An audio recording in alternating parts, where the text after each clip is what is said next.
যেই কারণে বাংলাদেশের মধ্যে ভারতের ব্যাপারে একটা সমালোচনা তৈরি হয়েছিল সেটা হলো যে এটা মানে বড় একটা বাংলাদেশের জনগণের একটা পারসেপশন তৈরি হয়েছে এবং তার মধ্যে সত্যতাও ছিল, কোনো সন্দেহ নেই। সেটা হলো যে দিল্লি একটা বিশেষ দলের সাথে সম্পর্ক করেছিল, জনগণের সাথে না, বা সব দলের সাথে না, বা ওই দলের বা যেটা দল হলো আওয়ামী লীগ, ওই আওয়ামী লীগের ঘরানার সাথে সম্পর্ক করেছিল। এটাই পারসেপশন জনগণের। রাইট আর রং সেটা নিয়ে আলোচনা করে আপনি, এটা হলো বড় পারসেপশন। এখন সেটা পরিবর্তন যদি করতে হয় তো এটা তো ভারতকেই পরিবর্তন করতে হবে। তো সেখানে ভারত আমি মনে করি চেষ্টা করেছে বোঝাতে যে এখন থেকে আমাদের জনগণ কেন্দ্রিক আমরা ফরেন পলিসি করব।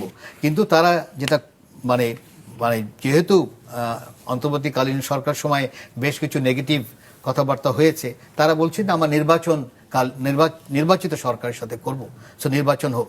তো আমরা দেখেছি যে নির্বাচিত সরকারের আসার পরে তারা চেষ্টা করছে জনগণ কেন্দ্রিক কাঠামোর মধ্যে যেতে।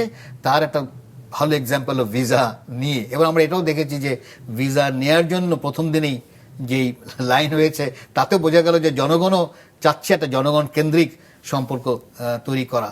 এখন এটা দেখা দরকার যে আর কি কি করা হবে, মানে কারণ যদি পিপল সেন্ট্রিক একটা সম্পর্ক করতে পারে ভালো করে কাঠামোগত, তাহলে তো আমার মনে সম্পর্ক মানে সমস্যা থাকার কথা না। কারণ যেটা বাংলাদেশিরা চাচ্ছে সেটা হলো সম্পর্কটা যেন একেবারে মিউচুয়াল রেসপেক্ট, ডিগনিটি এটা নিয়ে হয়।